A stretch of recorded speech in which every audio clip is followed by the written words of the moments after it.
noches, familias, comunidad institucional, bienvenidos. Eh, Estamos conectadas en este momento, 27 personas, les damos la bienvenida, gracias por tu participación.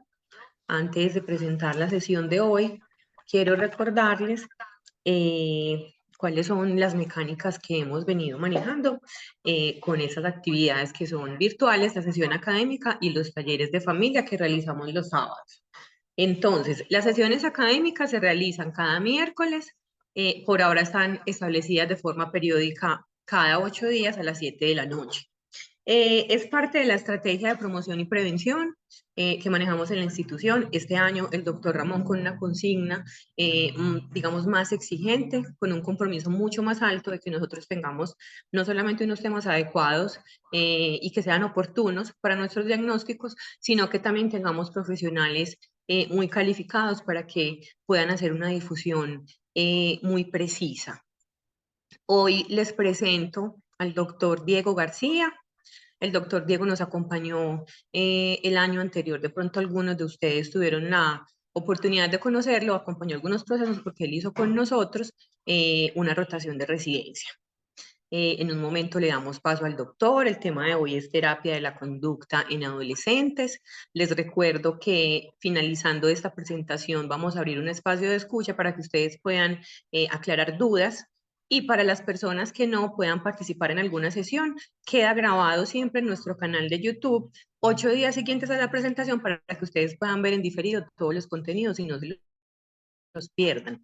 Los talleres de familia que realizamos cada 8 días los sábados a las 9 de la mañana, sí no quedan grabados porque aquí tenemos un espacio un poco más abierto donde las familias y los pacientes que estén en hospitalización parcial o que ya hubiesen egresado de la institución, digamos que exponen un poco más como su privacidad. Entonces, para proteger esos espacios, eso sí no se graban. Los de hoy sí los grabamos.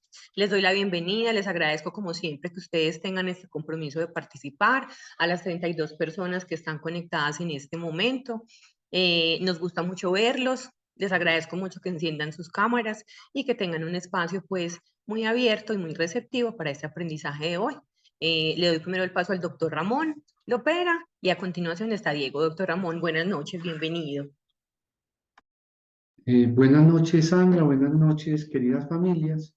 Nuevamente aquí en este espacio de los días miércoles a las 7 de la noche con temas de interés para toda la familia y en especial para toda la comunidad institucional. Esto hace parte de nuestra estrategia psicoeducativa en donde queremos compartir temas muy importantes que permanentemente se preguntan en torno a los tratamientos que nosotros hacemos aquí en Servit Salud Integral. Como les decía Sandra, esta conferencia va a quedar en nuestro canal de YouTube para que la puedan seguir mirando. Hoy es un tema muy importante, tratamiento de los trastornos de la conducta. Están a cargo del doctor Diego Esteban García. El doctor Diego es médico egresado de la Universidad de Antioquia, recién egresado de la Universidad Remington de su posgrado en psiquiatría, y él es psiquiatra de planta de tiempo completo en nuestra institución. Diego, bienvenido, gracias por acompañarnos. Como te decía, vamos a estar contigo media hora en esta presentación y luego vamos a intentar hacer un resumen y también vamos a resolver algunas preguntas. Todas las preguntas que puedan surgir nos las pueden hacer llegar vía WhatsApp, por el chat, y nosotros también intentaremos darle respuesta. Vamos, si hay preguntas, tratamos de que sean respuestas que aporten a todos los procesos terapéuticos. Van 42 familias. Nosotros sí pensamos que hoy van a ser un número superior de familias que estén interesadas en estas charlas. Y como les decía Sandra, queremos agregar valor, agregar contenido a estas conferencias y que según la pertinencia serán reproducidos en los grupos de pacientes que están con nosotros. Bienvenido, Diego. Gracias, Sandra. No sé si está conectado por ahí Freddy, el comunicador, pero bueno, si no, no está con nosotros, entonces vamos a iniciar pues nuestra conferencia. Diego, bienvenido. Bueno, buenas noches para todos. Muchas gracias, doctor, por la presentación. Como les mencionaba Sandra, yo estuve hace un año y medio en la institución haciendo una rotación académica de mi residencia de psiquiatría. Ya soy médico psiquiatra egresado de la Corporación Universitaria Remington y para mí es un gusto estar de nuevo en la institución y hacer parte de estas jornadas académicas de psicoeducación que, como menciona el doctor, son tan importantes, tan valiosas porque cuando empezamos a aprender y a entender qué es lo que le pasa a nuestro familiar, a nuestro hijo, a nuestra hija, a nuestro esposo, es más fácil llevar toda esta situación pues, de enfermedad. Como mencionaba el doctor, voy a entonces a pasar a compartir pantalla. Vamos a hablar el día de hoy acerca de los trastornos de la conducta y cuál sería su manejo. ¿Me confirma Sandra, porfa, si se ve bien la pantalla? Perfecto. Los temas a abordar durante la sesión de hoy van a ser entonces definir qué es la conducta, que me parece que es muy importante empezar por ese concepto, qué son ya entonces los trastornos de la conducta, cómo se clasifican, qué categorías hay de los trastornos de la conducta, cuáles son los síntomas principales o las características más principales que puedo observar en un joven, en un chico con un trastorno de la conducta que me puede encender las alarmas y hacer sospechar que necesito tener una consulta o en este caso, ya que los chicos están acá, entender un poco más por qué era que se comportaba así y de qué manera puedo hacer yo para cambiar un poco estas conductas. Eso lo hablaremos en el tema del tratamiento, que hay dos tipos de tratamiento, uno que es farmacológico y otro no farmacológico, y finalmente haremos unas conclusiones de la reunión.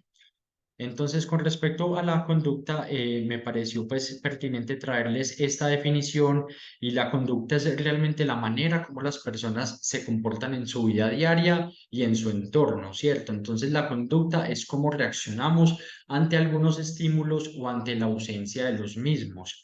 Cada comportamiento y cada respuesta es diferente, es único. Como yo respondo es diferente a como responde Sandra, o como responde la señora Alba o la señora Dolly. Cada uno respondemos de una forma diferente a diferentes estímulos de la vida diaria, ¿cierto? Y cuando la respuesta se vuelve reiterada, repetitiva, se convierte en un patrón de comportamiento, ¿cierto?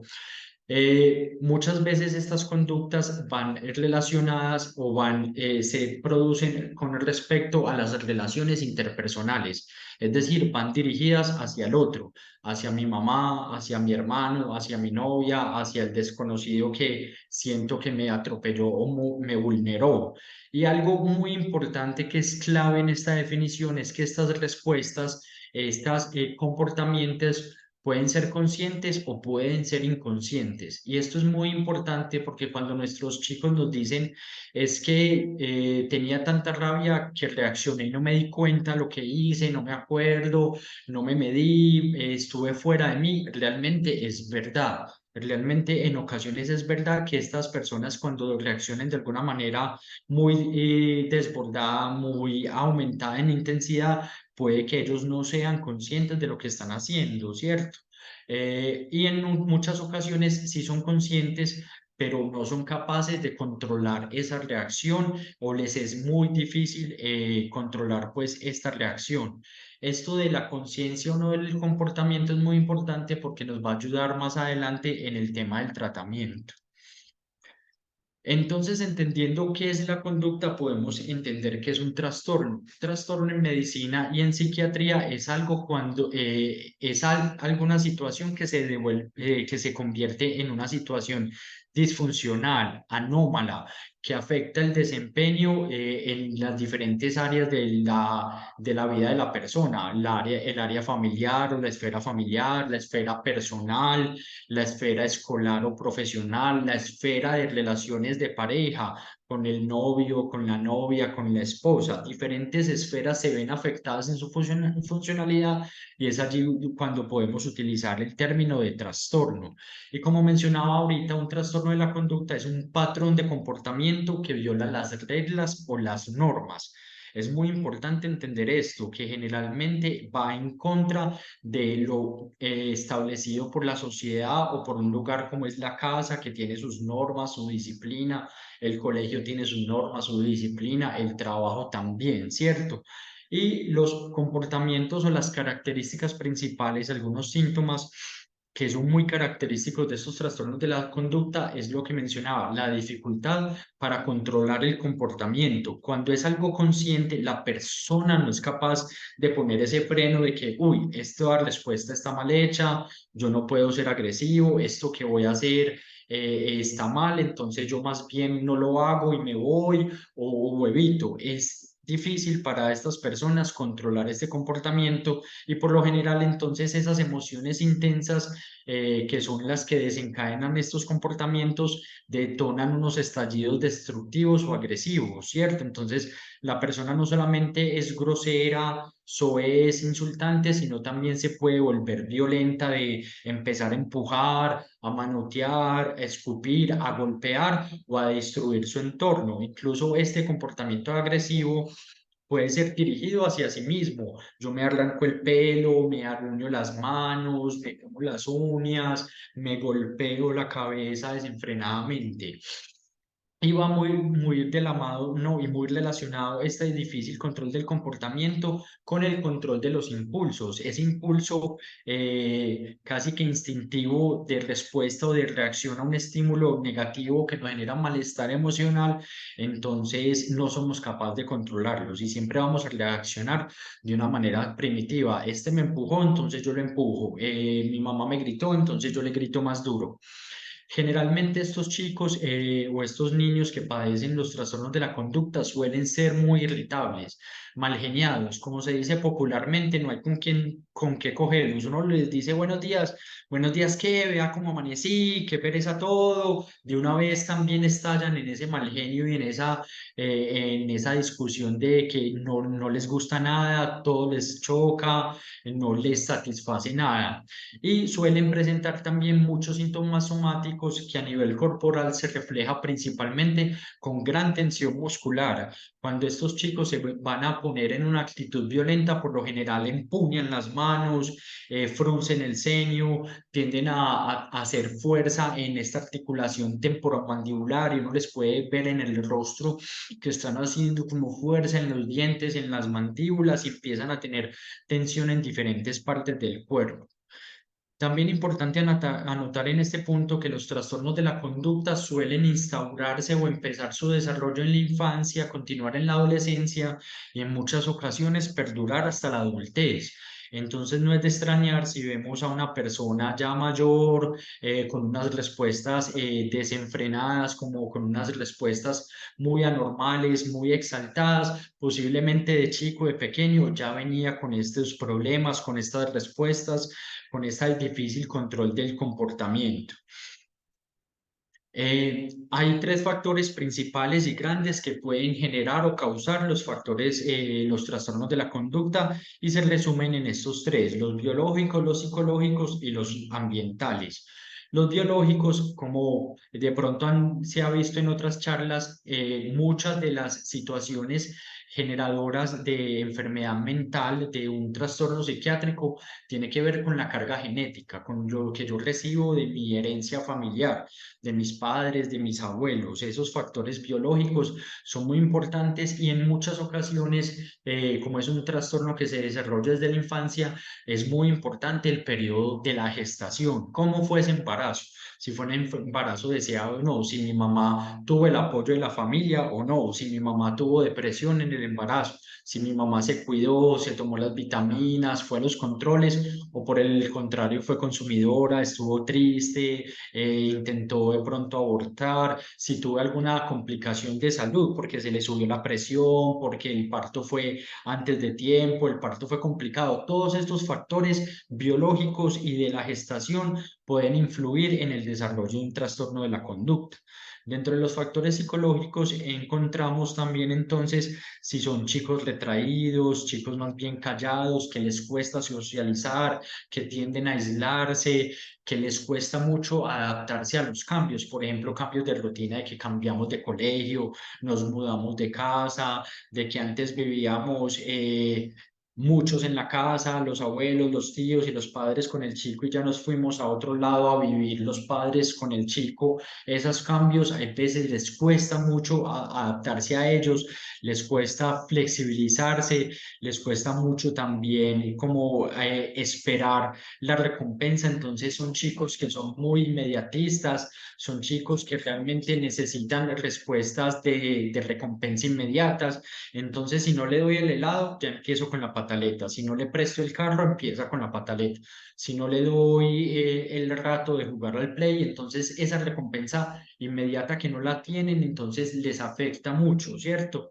Y dentro de los factores ambientales tenemos las situaciones de trauma que hay veces en nuestra sociedad lastimosamente son tan comunes y noticias de que al chico lo abusaron, de que a la chica la maltrataron, de que los padres fueron unos padres negligentes, abandonadores, de muchos cuidadores, entonces el chico como pan de queso maluco, una semana donde la abuela, una semana de donde la tía, otra semana donde la otra abuela, todos esos factores ambientales pueden generar estos trastornos de la conducta y acá se resumen en estas 10 situaciones. No encontré la gráfica en español, pero entonces se las traduzco. Un factor que se ha identificado como de riesgo para los trastornos de la conducta es ser hombre. Los trastornos de la conducta son mucho más frecuentes y más comunes en cuanto a prevalencia en el sexo masculino.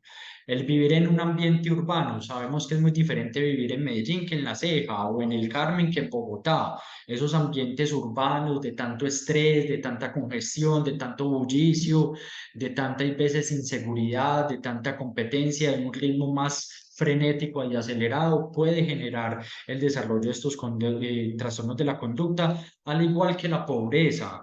La situación de pobreza se ha relacionado con el trastorno de la conducta por dos situaciones. Uno, el grado de abandono que pueden tener estos chicos o estos niños por el ambiente de pobreza, que no hay un cuidado adecuado. Y el otro es que muchas veces en una condición de pobreza hay poco acceso a la educación y poco acceso a la educación también muchas veces de los padres. Entonces, hay veces tienen pocas herramientas para educar a sus hijos, para ofrecerles una educación, un mejor futuro y esta parte de la pobreza, de tantas carencias, puede favorecer el desarrollo del trastorno de la conducta.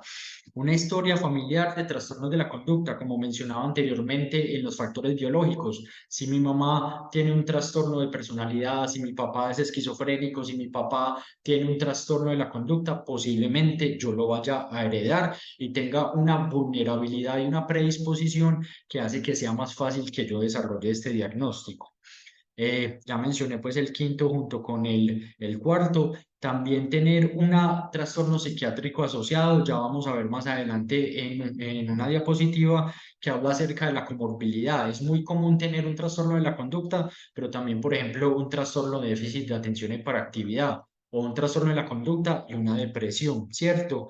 Cuando los padres tienen un uso abusivo de alcohol o drogas, es más probable que haya violencia familiar, es más probable que haya negligencia, malos tratos, es más probable que haya abandono, entonces es más probable que se desarrolle un trastorno de la personalidad y eso va muy de la mano a un hogar disfuncional, ¿cierto?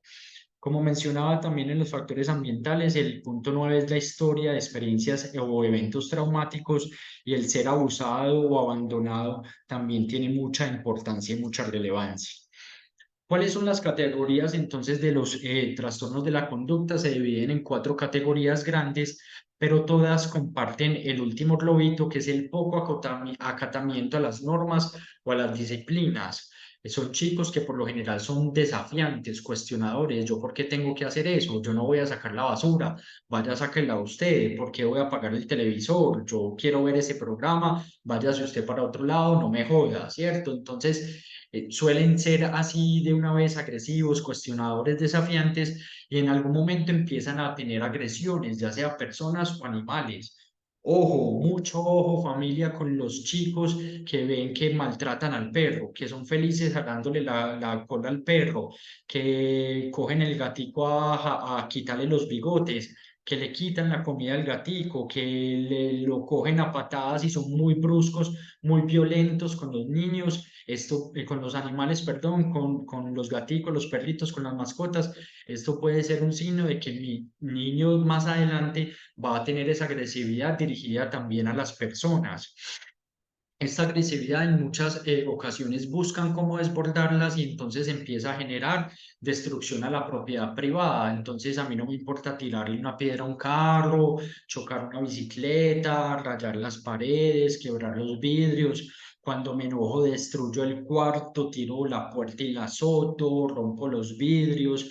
Conductas muy violentas de desfogue, de agresividad, que entonces van a ser dirigidas también a la propiedad privada y respetando ese simbolismo que tiene la propiedad privada. Y también hay muchas conductas de engaño y de robo, conductas que a veces son más solapadas, más sutiles, por decir de alguna manera, o soterrada, de que entonces le cojo la billetera a mi papá y le saco plata, engaño a la vecina para que me dé plata, empiezo a sacar la sanduchera de la casa para empeñarla, o abiertamente entonces con un cuchillo atraco a alguien o de un reponazo le arranco el bolso, conductas ya mucho más violentas y más agresivas. Se ha identificado también que hay unos factores que regulan la conducta, es decir, que la median o que hacen que la conducta se vuelva más persistente en el tiempo y se vuelva un patrón. ¿Y cuáles son estos factores que regulan la conducta? El fin, es decir, qué objetivo tiene el comportamiento del chico o qué es lo que le da sentido a esta conducta. Entonces, por ejemplo, yo me porto mal y me echan del colegio, cuando llega mi papá de la casa, me echa cantaleta media hora. Entonces, ¿yo qué estoy teniendo? Obtengo la atención de mi papá, que me está gritando, así sea algo negativo, pero mi papá lo tengo para mí, poniéndome atención a mí durante media hora. Entonces, mi objetivo de mi conducta, de que me echen del colegio, de empezar a consumir drogas, es buscar la atención de mi familia, que yo sea el centro de atención. Eso puede ser un ejemplo. La motivación es qué me moviliza esta conducta. Entonces, al obtener la atención de la atención de mi papá después de que me echaron del colegio, yo obtengo satisfacción de que mi papá me pone atención, de que soy importante, de que soy el centro de atención y ya desplazo a mi hermano, desplazo a mi hermana, desplazo al televisor porque mi papá llega a pegarse al televisor. Entonces, esa movilización de la conducta es sentirme importante y hasta cierto punto me siento querido porque mi papá me está gritando. Y siempre, por lo general, hay una causalidad, es decir, se produce por una causa determinada. Me siento solo, me siento abandonado, me siento poco querido, entonces yo busco la forma de reaccionar ante estas situaciones. Como les mencionaba previamente, es muy común la comorbilidad. ¿Qué quiere decir comorbilidad? Cuando se presentan dos trastornos de manera simultánea en un mismo periodo de tiempo, en un mismo chico o en una misma chica, ¿cierto? Los niños que tienen un trastorno de la conducta tienen 10 veces más riesgo de desarrollar un trastorno de déficit de atención e hiperactividad, lo que empeora mucho ese mismo comportamiento, porque entonces se vuelven más inquietos, más distraídos, más inatentos en el colegio. Entonces el profesor no tiene cómo callarlo, cómo motivarlo a estudiar, cómo generarle la atención dirigida a lo que está explicando. Cuando vemos entonces que un chico sufre de un trastorno de la conducta asociado o sumado a un trastorno de déficit de atención de déficit de atención y hiperactividad, vemos que esta comorbilidad se presenta a un inicio más temprano, desde niños de 5, 6, 7 años, hay veces desde los 10, ya empezamos a notar que hay síntomas de estas dos condiciones y por lo general los síntomas son mucho más severos y el pronóstico y el curso de la enfermedad es mucho más severo y persistente y puede llegar a generar unas tasas más altas de discapacidad intelectual, lo que finalmente también provoca unos comportamientos menos controlados, mucho más impulsivos, menos racionales.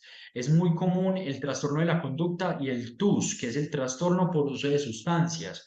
Generalmente cuando empiezan a ver estas conductas de robo, generalmente se empiezan los chicos a asociar en las mismas tribus o con los mismos amigos que tienen esas mismas conductas mías. Es muy raro que es que mis amigos roban, pero yo no. Así como es muy raro es que él fuma, pero yo no. Yo estoy en ambientes que consumen, pero yo no. Realmente eso es muy difícil y generalmente estos chicos buscan alianzas y buscan relacionarse con chicos similares a ellos, que también roben, que vivan sin normas en la casa, que no tengan leyes por las que se rijan. Y esto es muy común en la adolescencia, sobre todo, no tanto en la infancia. Y también, como les mencionaba anteriormente, es muy común que los trastornos de la conducta se acompañen de síntomas depresivos. Lo que les mencionaba, yo me siento solo, abandonado, que no le importa a nadie, entonces me empiezo a comportar mal, me empiezo a volver irritable, grosero, a irme de la casa sin permiso, a escaparme 2, 3 días sin llegar a la casa. Y esta comorbilidad del trastorno depresivo y la trastorno de la conducta sí es mucho más común en mujeres que en hombres. El trastorno disocial de la conducta es la forma más severa y más grave del trastorno de la conducta y puede ser que muchas de las personas que están encarceladas, que se envuelven en bandas, en guerrillas, en actividades criminales abiertamente, sufran de este trastorno disocial de la conducta.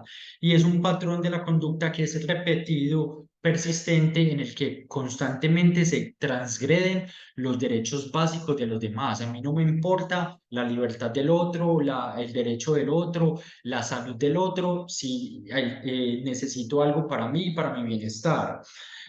Así como también se transgreden las principales normas sociales propias de la edad. Es decir, a diferentes edades empiece a haber más gravedad del trastorno de la conducta, ¿cierto? Y genera una importante afectación funcional muy significativa en diferentes áreas del ser, como mencionaba, en el área laboral, en el área familiar, en el área social, en el área escolar y en el área de las relaciones interpersonales.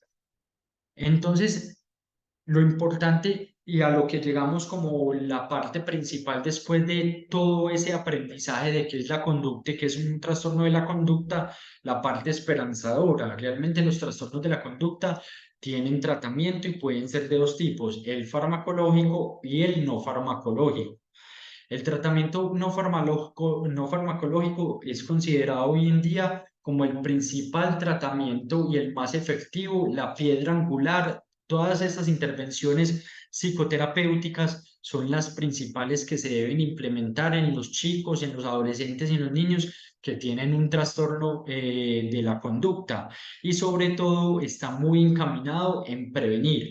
Por eso les dije al principio de la charla que es muy importante tener mucha atención, tener un ojo como muy cuidadoso de identificar signos de alarma que me permita de pronto elevar esa sospecha de que mi hijo está desarrollando un trastorno de la conducta, porque definitivamente se ha visto que la prevención es lo mejor que hay para evitar los trastornos de la conducta. Y esta prevención, ¿cómo la puedo hacer? Con entrenamiento a los padres.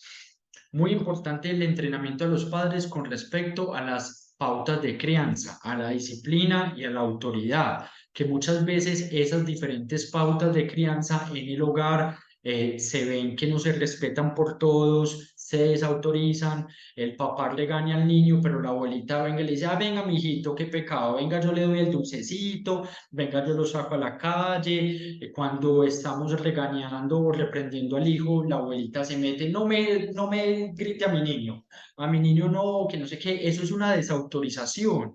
Y esa desautorización hace que el niño empiece a saber, mi abuelita me da todo, mi abuelita me da gusto, mi abuelita me defiende, mi papá es malo y mi abuelita es buena. Entonces empieza a, yo no hago caso a lo que me dice mi papá, sino que le hago caso a lo que me dice mi abuelita. ¿Y cómo volvemos a recuperar esa autoridad? Es con firmeza. Y firmeza no es el que más grita o el que más groserías dice, sino el que se mantiene en su posición.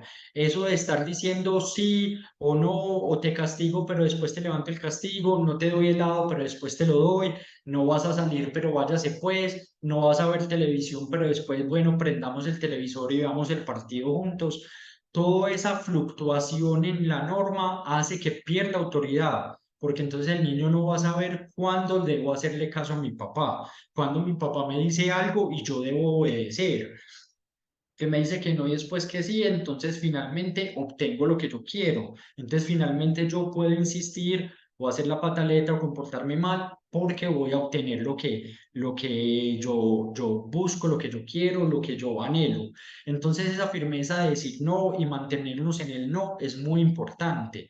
Otras cosas importantes de las pautas de crianza es que el castigo sea proporcional a la falta que se tuvo y que se le explique al joven por qué lo estoy castigando, cuál fue lo equivocado o de la falta que cometió y poner un límite en el castigo. Es decir, te vas a quedar sin televisión una semana, no vas a salir en todo el fin de semana, no vas a ir a la fiesta del fin de semana, no vas a ir al viaje de mitad de año. Siempre poner un tiempo específico, porque muchas veces lo que hacemos es que se queda sin televisor 2 meses.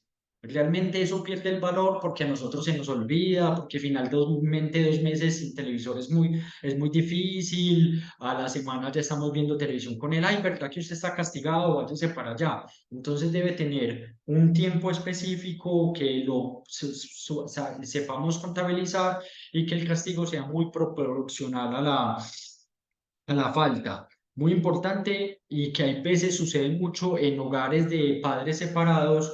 El fin de semana se va para donde el papá y como solamente lo tengo el fin de semana, entonces yo sí soy más laxo con las normas, quédese hasta las 10 de la noche viendo televisión, salga a la calle, coma en la cama, etcétera, etcétera, ¿cierto? Entonces esa situación de las normas muchas veces no son negociables al ambiente donde estoy. Si el chico no puede salir a la calle los fines de semana, no sale, esté en mi casa o en la de la mamá. Si el chico a las 7 o 8 de la noche debe estar dormido, está dormido a las 7 o 8 de la noche en mi casa o en el de la mamá. Entonces, eso suele pasar y es muy común en padres de hogares separados, en chicos de hogares separados o también que los padres que viven juntos no se comprometan y no tengan acuerdos con respecto a la norma. Entonces yo no estoy de acuerdo con mi esposo y lo desautorizo. Sobre todo entonces este entrenamiento a los padres es con respecto a la autoridad, a la norma y la disciplina, cómo beneficiar y cómo hacer para también felicitar y recompensar a mi hijo por un buen comportamiento. Entonces empezó a tender la cama todos los días, te felicito, qué bien, ve y ve televisión media horita porque entonces tendiste bien la cama, ¿cierto? Llegaste a la hora que es, qué bien, te felicito, entonces puedes seguir saliendo porque estás llegando a la hora que yo te digo, ¿cierto? Entonces esas recompensas ante el buen comportamiento ayuda a seguir reforzando las conductas. A pesar que veamos por sentado algo y que creamos que yo no puedo felicitar porque hizo lo que tenía que hacer, sí es muy importante. ¿A quién de nosotros en el trabajo no nos gusta que nos digan, Sandra, cómo te quedó de bien esa presentación? Felicitaciones, qué bacano como la hiciste. Diego, esa charla te quedó fenomenal, los padres se fueron muy contentos, felicitaciones. ¿A quién no le gusta le feliciten y le refuercen eso? Eso hace que yo me esfuerce más en que cada vez que tenga que hacer algo lo haga de mejor manera, con convicción y con mucha alegría. También se pueden hacer visitas domiciliarias por parte del equipo psicosocial, psiquiatría, psicología o trabajo social para identificar cómo es esa dinámica familiar, porque muchas veces también por vergüenza, por timidez o porque es una familia que tiene dificultades y nos muestran una máscara, se muestran diferentes en la consulta, pero uno hace una visita familiar y es un caos, un despelote, y la familia feliz como la que se ve acá en la fotico es solamente la que se ve en la consulta y después no. Entonces esas visitas familiares nos ayudan mucho a identificar cómo es la dinámica familiar y como mencionaba ahorita, muchas veces las familias son familias extensas. Entonces viven los abuelos, los tíos, los primos, varias generaciones de familias en un mismo techo que hace que sea muy difícil la disciplina, la norma, el respeto de las mismas. Es muy importante también el entrenamiento en las habilidades sociales a los chicos, aprender a poner límites, a decir no, a aprender a tomar decisiones de que si él me está ofreciendo marihuana, yo no la fumo porque no me interesa, porque sé que es malo, porque está prohibido. Ese entrenamiento en las habilidades sociales también ayudamos a los chicos a que tengan una comunicación más asertiva, a que puedan expresar mejor sus emociones y ayudarles a que puedan identificar mejor sus emociones.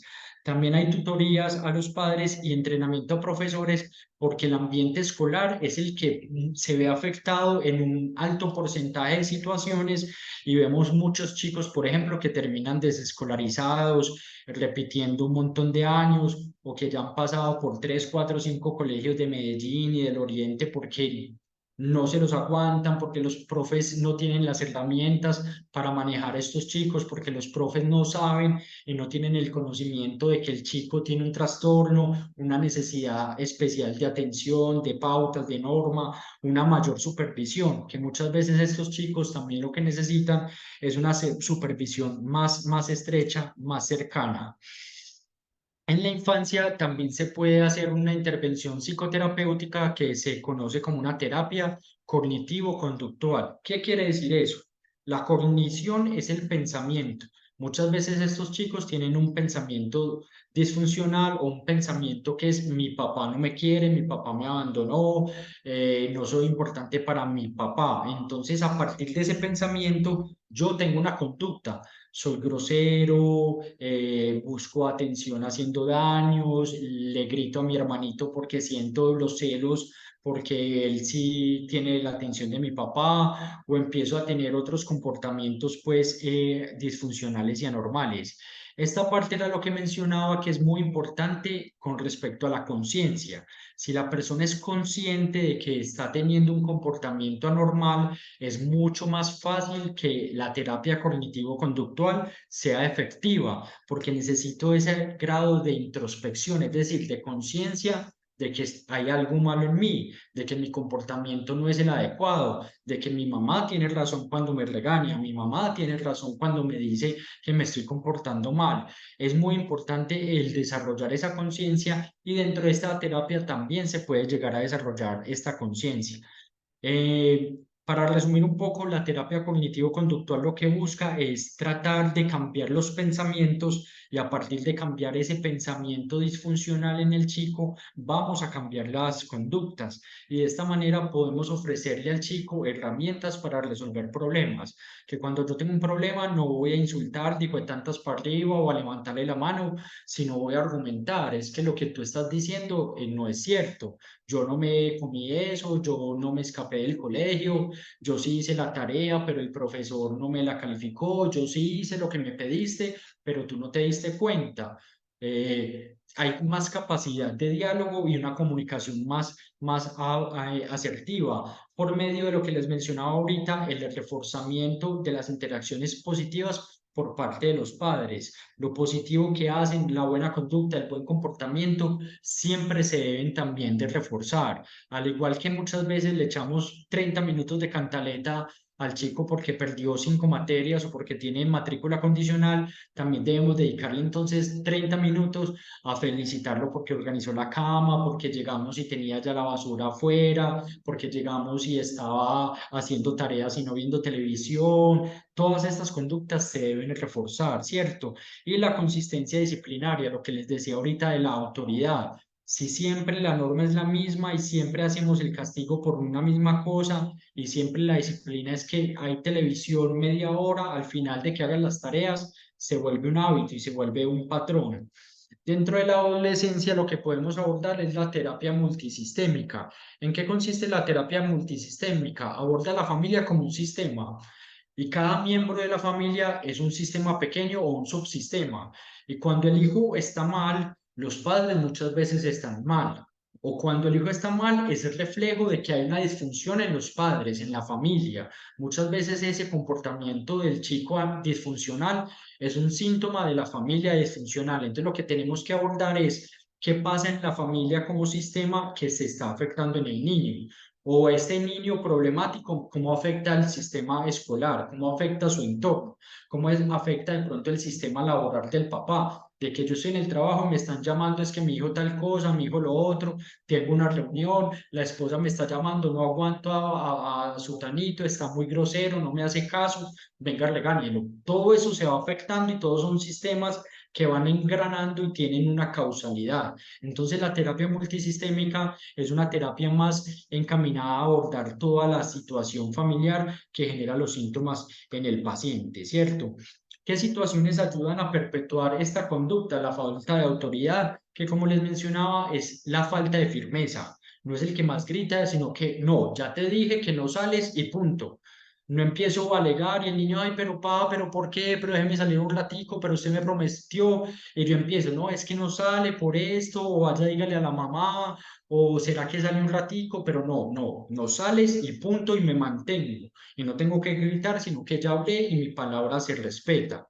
La falta de jerarquía. ¿Cómo perdemos jerarquía con los chicos? Cuando nos ponemos al nivel de ellos, cuando nos ponemos a alegar, a gritar, a insultar como ellos, cuando nos comportamos como niños. Muchas veces en niños más pequeños, de 10, 8, 10 años, cuando compartimos la cama, que a veces es muy común tener el colecho de que estoy yo, mi niño y mi esposa. Eso no se debe porque entonces pongo a mi niño al mismo nivel de los papás, de mi esposa y yo. Esa es una forma de perder jerarquía. Cuando refuerzo esas conductas negativas, me río porque hizo un chiste de que la vecina parece un elefante y yo me reí, cuando es un irrespeto para la vecina, ¿cierto? Entonces, el reírme por comentarios groseros que hace mi niño es reforzarle esas conductas, ¿cierto? Cuando hay dificultades en la comunicación, y esto es muy importante porque muchas veces nosotros como papás no tenemos una comunicación también adecuada y damos una orden o damos un castigo desde una habitación y el chico en la otra habitación o en la sala. Diego, venga, saque la basura. Yo no me di cuenta si Diego me escuchó, yo no me di cuenta si él entendió que era lo que tenía que hacer. Entonces es muy importante esa comunicación. O que el papá le diga una orden y la mamá le diga otra. O cuando hay peleas en los papás, que es muy común y a mí me tocó en mi época, vaya, dígale a su papá que ya está la comida en la mesa.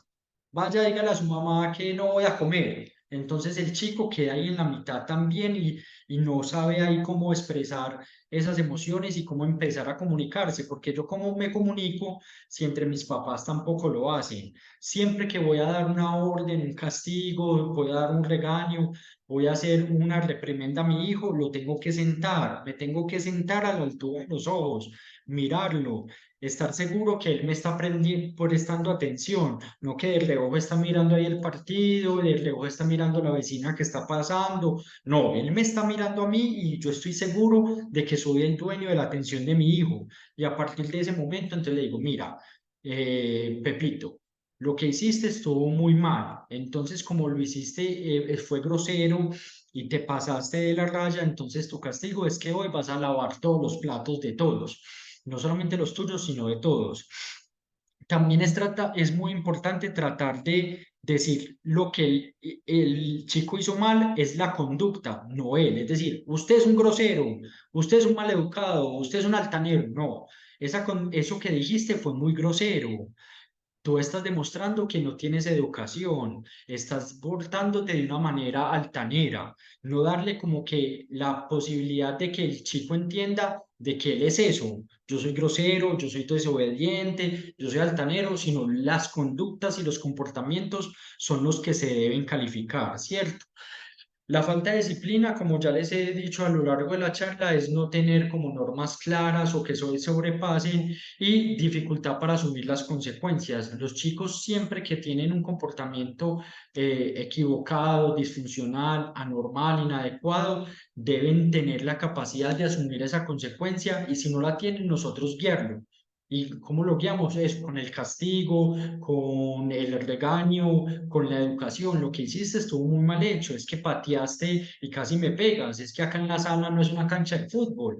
Entonces, como quebraste la lámpara, entonces te voy a quitar el balón una semana, ¿cierto? Tienen que aprender a asumir las consecuencias de las equivocaciones, de los actos inadecuados que cometen.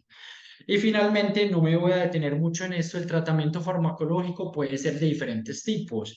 Los estimulantes son unas moléculas farmacológicas que nos ayudan a tener el cerebro mucho más activo, más concentrado y se usa sobre todo en los pacientes que tienen la comorbilidad de un trastorno de la conducta y un trastorno de déficit de atención y hiperactividad. Cuando vemos que el chico está con muchas fluctuaciones del estado de ánimo, que se puede sospechar y que en la familia hay alguna carga de enfermedad bipolar, podemos recurrir a los estabilizadores del ánimo. Los medicamentos como la clonidina nos ayudan mucho a controlar los impulsos y sobre todo el tratamiento farmacológico está encaminado sobre todo a ayudarle al chico a tener ese freno que de pronto no tiene porque la parte del cerebro no es capaz de controlarla, darle un freno farmacológico a esos impulsos y para eso es muy importante la clonidina o medicamentos antipsicóticos como el aripiprazol y la risperidona. Como conclusiones, entonces, realmente el trastorno de la conducta es un trastorno muy frecuente y es discapacitante porque afecta el área social de la escuela, que es lo que más importa en los chicos en la etapa de la niñez y la adolescencia, y puede persistir hasta la adultez. Como vimos en las diapositivas, es de origen multicausal, hay un componente familiar hereditario importante y prevenirlo es clave. Muchas veces cuando ya tenemos un chico con un trastorno disocial, cambiarle sus patrones de comportamiento es muy complicado y es un proceso de mucho tiempo, de paciencia, de perseverancia, pero realmente el pronóstico cuando está completamente instaurado un trastorno de la conducta es muy difícil de mejorar. La principal línea de tratamiento, como les mencionaba, son todas las intervenciones psicológicas y dentro de los tratamientos farmacológicos podemos apoyarnos de los estimulantes, de la clonidina y de algunos antipsicóticos como el aripiprazol y la risperidona. Espero que les haya quedado claro la charla y estoy atento a sus preguntas. Muchas gracias por la atención. Diego, muchas gracias por tu conferencia. Y pues también quiero felicitarte. Has utilizado un lenguaje claro, sencillo, práctico. Entonces te agradezco mucho. Y así es que estas conferencias nos gusta para las familias. Una conferencia con términos comprensibles y fiel a la literatura y a la investigación científica reciente. Bueno, Diego, así como abrebocas a preguntas, yo sí quisiera tomarme el atrevimiento de hacer un pequeño resumen de lo que tú nos has compartido en esta noche, porque repitiendo es que aprendemos. Nos has dicho que la conducta es cómo reacciono ante los estímulos y que esa reacción frente a los estímulos es una conducta consciente o inconsciente. Nos has hablado que los trastornos de la conducta son las dificultades que presentan las personas para controlar el comportamiento. Se manifiesta con estadios de conductas destructivas, hay pobre control de impulsos, irritabilidad y hay muchas manifestaciones también de síntomas somáticos.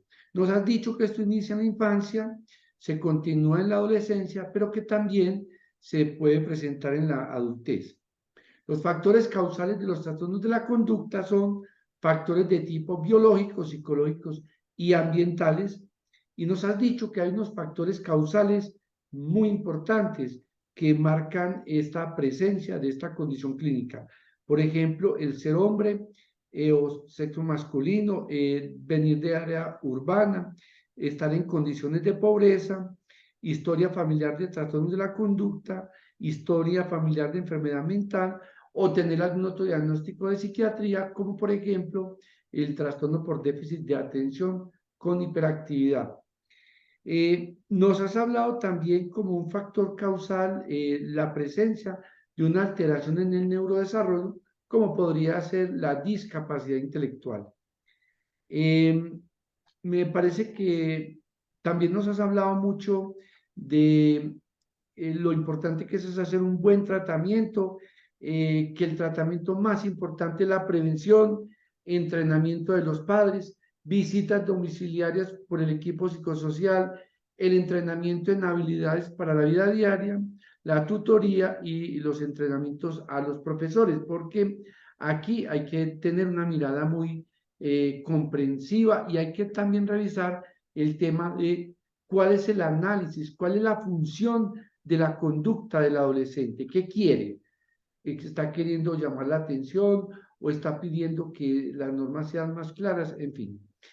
Me gustaría, Diego, pues de todas maneras sugerirte un poquito que habláramos en estos espacios psicoeducativos más que de castigos, de consecuencias, porque la palabra consecuencia termina siendo una función más terapéutica.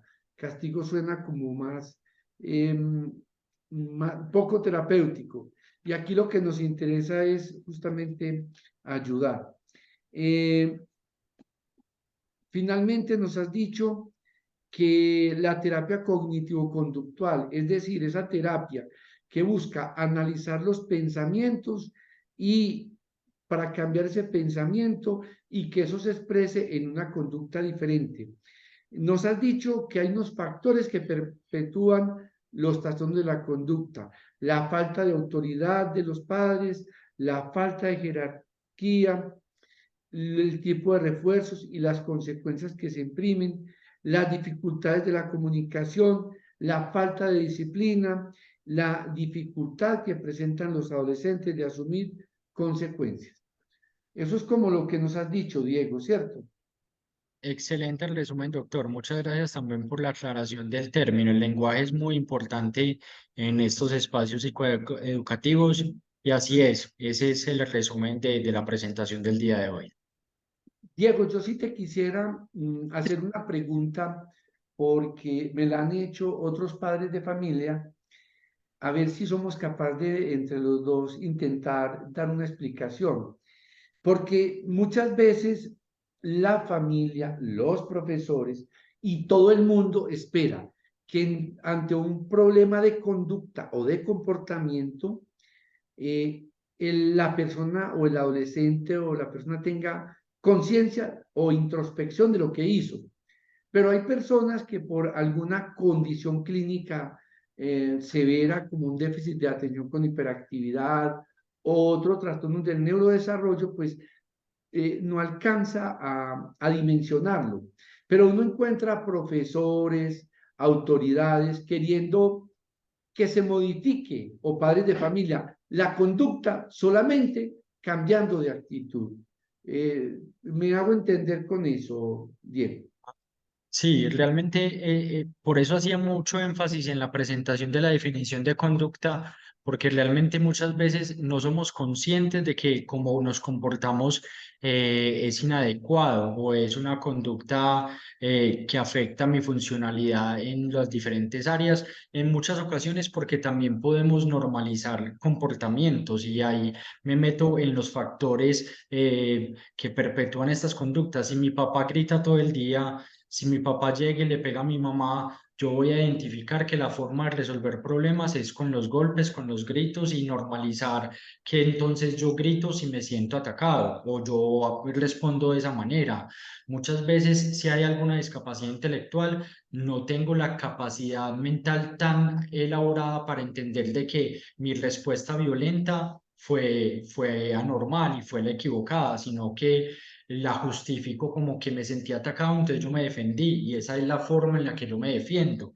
En vez de, por ejemplo, huir o llamar al profesor, pedir ayuda, sino que respondo violentamente o de una forma inadecuada y en muchas ocasiones se hace como una reacción primitiva, instintiva, que no podemos controlar y no somos conscientes de ella tal cual.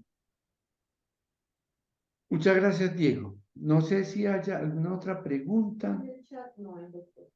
Bueno, aquí me dice Sandra que no tenemos preguntas en el chat. Eso significa que no sé si quieras decir algo más, mencionar algo, Diego. No, pues como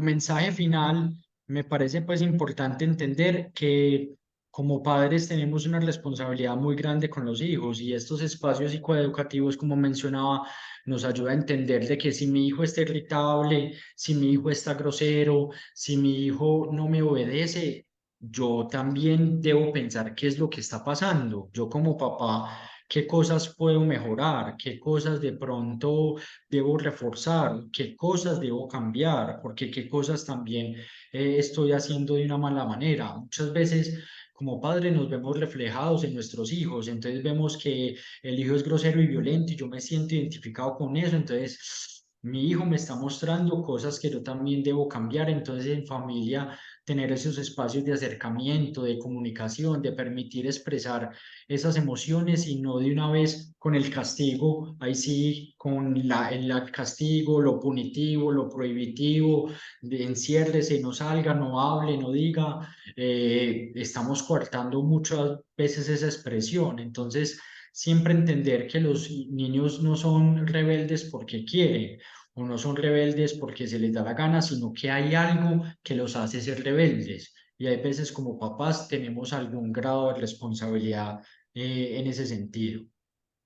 Diego, yo también quisiera finalizar, pues mencionarle a las familias algo que cada día voy aprendiendo y entendiendo y teniéndolo más claro, es que las normas que implementemos en nuestras casas deben ser pocas normas y muy claras, pocas y claras, que debemos ser muy consistentes.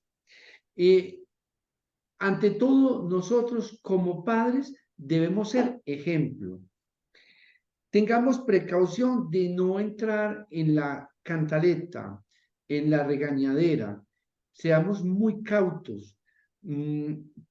Y es importante siempre mantener, sobre todo en los adolescentes, el control parental y tener presente que nosotros somos los papás o las mamás, no somos los mejores amigos o las mejores amigas de nuestros hijos. Y por lo tanto, nosotros tenemos que ejercer una autoridad con respeto, con dignidad, sobre todo mencionándole, haciéndoles entender a nuestros hijos, a nuestras hijas, que el fin último de nuestras medidas correctivas tiene que ver con la protección que estamos haciendo de ellos, con la responsabilidad que les queremos imprimir, con el respeto y con la honestidad que será el ejemplo que ellos finalmente seguirán. Así que, Diego, nuevamente te agradezco mucho tu Yo, para presentación. complementarle, qué pena lo interrumpo, el doctor Hernán, el psiquiatra infantil,